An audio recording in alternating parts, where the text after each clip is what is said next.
How to enable or disable DTS Studio Sound on SKYWORTH TV. If you found this video helpful, please hit the like button, subscribe, and turn on the notification bell for more video like this.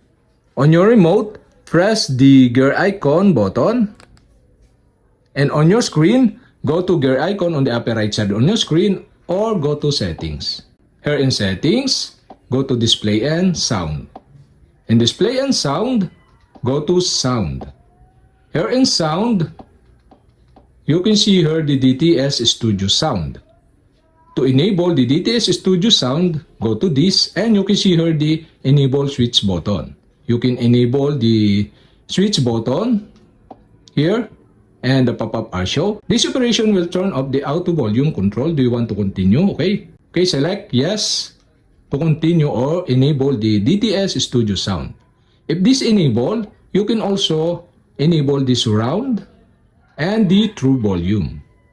And that's it. Okay, we have successfully enabled the DTS Studio Sound.